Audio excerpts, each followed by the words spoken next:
এমন কিছু ভালোবাসা আছে যা আষ্টে পৃষ্ঠে নিজেকে জড়িয়ে রাখে, যে মমতা ছিন্ন করা যায় না বা যা থেকে বেরিয়ে আসা যায় না।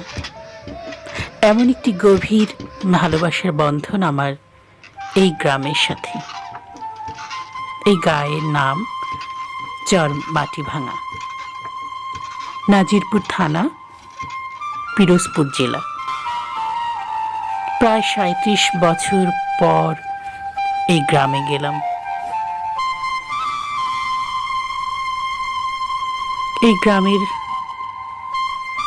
ছায়া ঢাকা, পাখি ডাকা অপূর্ব দৃশ্য শুধু আমাকে জড়িয়ে নেয়নি, স্মৃতি কাতর হয়ে পড়লাম আমি।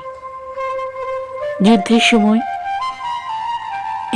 এখানকার এই যে কাছে নদী রয়েছে, এখন নদী দেখা যায় না, নদী শুকিয়ে গেছে। সেই নদীতে গান বোট চলতো। মিলিটারিরা অনেক অনেক অত্যাচার করেছে এখানে। আমার বাবাও একজন মুক্তিযোদ্ধা ছিলেন। বাবার জন্য স্মৃতিকাতর হয়ে পড়লাম। একটি মুক্তিযুদ্ধের গল্প হাতে নিয়েও আমার শেষ করা হলো না, তবে এখানে গিয়ে আবার আমি লেখার জন্য অনুপ্রাণিত হলাম। এই গ্রাম আমার মায়ের মামা বাড়ি। আমার মায়ের বিয়ে হয়েছে এখান থেকেই। আমার মায়ের ছেলেবেলা সবকিছু এখানেই কেটেছে। নিজের নানা বাড়ি এবং সেখানকার ভালোবাসা অনেক পরে পেয়েছি, কিন্তু সবসময় মনে হতো মায়ের মামা বাড়িই বুঝি আমার মামা বাড়ি। অর্থাৎ কেমন করে যেন মায়ের মামা বাড়ি আমাদেরও মামা বাড়ি হয়ে গেছে। মায়ের এই যে ভাই বোন, মামা মামি, মামাতো ভাই বোন, তারাই আমার আপন নানা নানি, মামা মামি, খালা হয়ে গেছে। তাদের ভালোবাসা সত্যি আমার মন কেড়ে নিয়েছে। ঠান্ডা লেগে গলা ভীষণ রকম ব্যথা, কণ্ঠ আমার বের হচ্ছে না, মানে গলা থেকে আমার কথা বের হচ্ছে না। তারপরও তাদের এই ভালোবাসার কথা না বললেই নয়, তাই এই ছবিগুলোর সাথে আমি একটু সবাইকে জানিয়ে যেতে চাই তাদের ভালোবাসার কথা। এখানে যিনি রান্না করছেন তিনি আমার মায়ের মামি, সদ্য তার স্বামী হারিয়েছেন। সেই নানা ভাই অনেক যেতে বলেছেন, কিন্তু তখন আমার যাওয়া হয়ে ওঠেনি। তাই তিনি চলে যাওয়ার পর আমি সমবেদনা জানাতে এলাম। এজন্য নিজেকে খুব অপরাধী মনে হচ্ছে। তারপরও যে সময় করে তাদের কাছে এসেছি, তাতেই তারা ভালোবাসায় আমাকে জড়িয়ে নিলেন। আমার নানু, যিনি এখানে বসে আমার মায়ের মামি রান্না করছেন, তিনি প্রায় ৭০ বছরের একজন রমণী, খুবই পর্দানশীল রমণী তিনি। গল্পে গল্পে জানলাম তিনি গায়ে থেকে রক্ষণশীল পরিবারে থেকেও লেখাপড়া করেছেন, ক্লাস 5-এ বৃত্তি পেয়েছেন। সত্যি গায়ে এরকম অনেক নারী রয়েছেন যারা এক একজন বেগম রোকেয়া।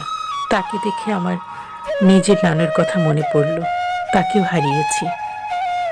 তাই এই নানুর পাশে বসে বসে আমার নিজের নানুর গায়ের গন্ধ খুঁজে পেতে চাইলাম।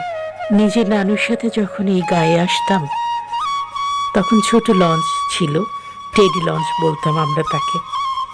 সেই ভীষণ তুফান উঠলে, মানে ভীষণ ঢেউয়ে দুলতে থাকা লঞ্চে যখন নানুর আঁচল ধরে বসে থাকতাম, নানু আঁচল থেকে খুলে কিছু পয়সা দিয়ে ছানা পাউরুটি কিনে খাওয়াতেন।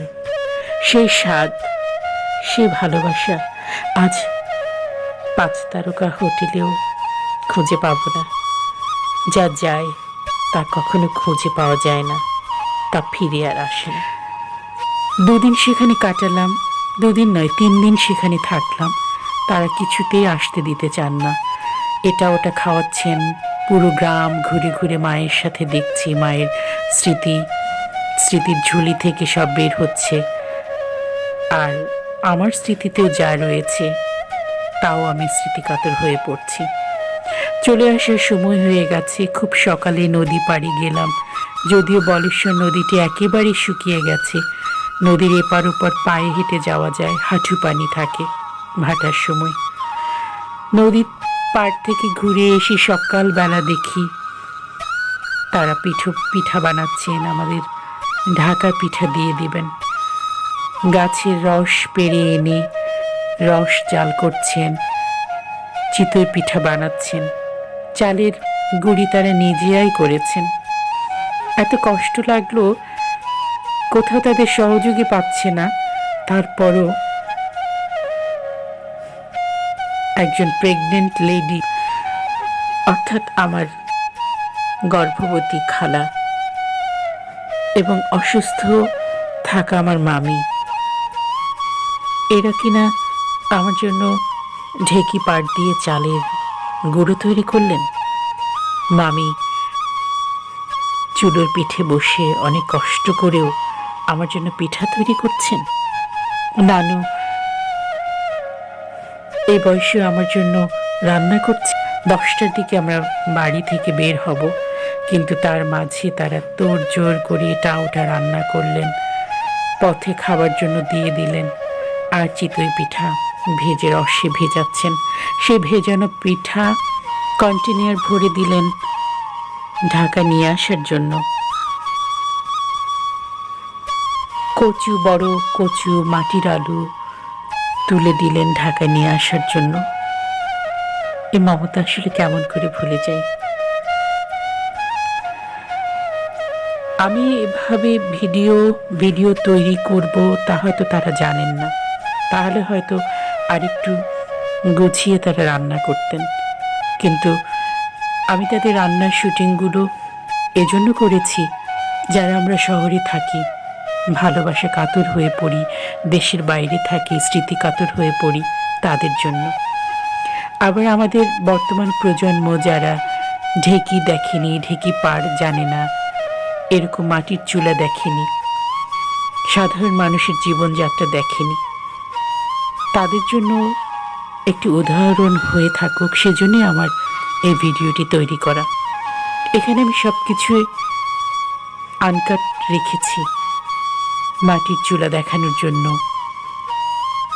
কিভাবে মাটির চুলা রান্নার পরে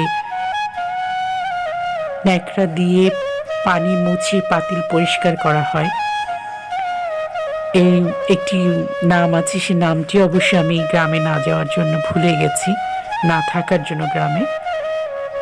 তো সেভাবে তারা কিভাবে ভাত বা তরকারি পাতিল মুছেন, আবার পিঠা কিভাবে মুছে মুছে তৈরি করেন, পুরোটাই আমি দেখাচ্ছি, যাতে করে আপনারা যে গ্রামে থাকেন তাদেরও স্মৃতিতে ধরা দেয়, আর যারা শহরে থাকেন তারাও গ্রামের এই স্মৃতিগুলো যেন খুঁজে পান। আপনাদের যদি ভিডিওটি ভালো লাগে তাহলেই আমার এটি দেখানোর সার্থকতা। আর এই কৃতজ্ঞতা বোধ যারা এগুলো তৈরি করেছেন, সেই কৃতজ্ঞতা, সেই ধন্যবাদটুকুন তাদের জন্য না হয় আমি রেখে দিলাম, তাদের জন্য ভালোবাসাটুকু আমি রেখে দিলাম, আপনাদের মাঝে তুলে দিলাম মমতাটুকু। আপনাদের ভালো লাগলে আমার এই যে দেখানোটার সার্থকতা।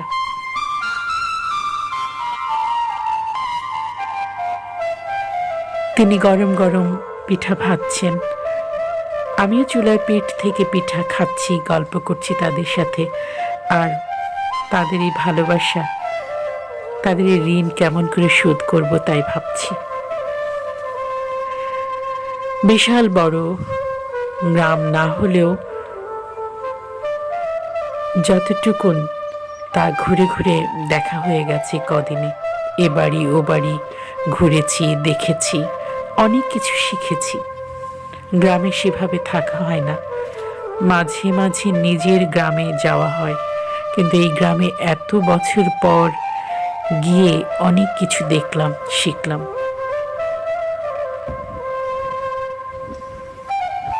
মামি পিঠা বানিয়ে রসের মধ্যে ভিজিয়ে দিচ্ছেন।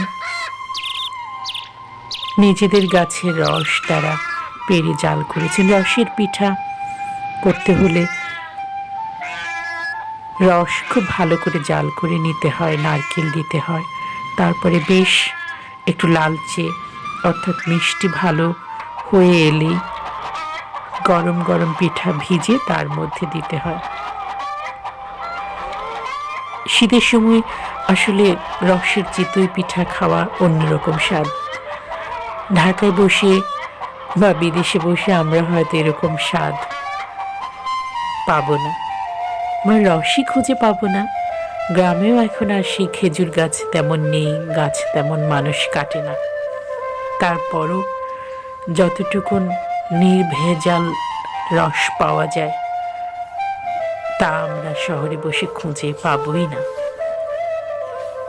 তাই এইসব পিঠাপুলি, গ্রামের এই ঐতিহ্যগুলো আমাদের কাছে যেন অমৃতের মতো, আমাদের কাছে যেন অনেক বড় পাওয়া।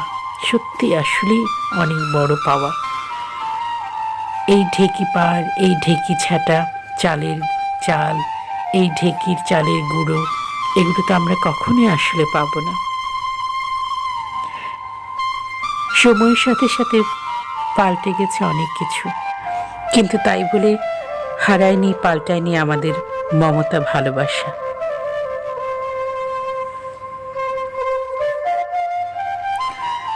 আশা করি ভিডিওটি আপনাদের একটু হলেও ভালো লাগা দিতে পেরেছি, স্মৃতি ফিরিয়ে এনেছি।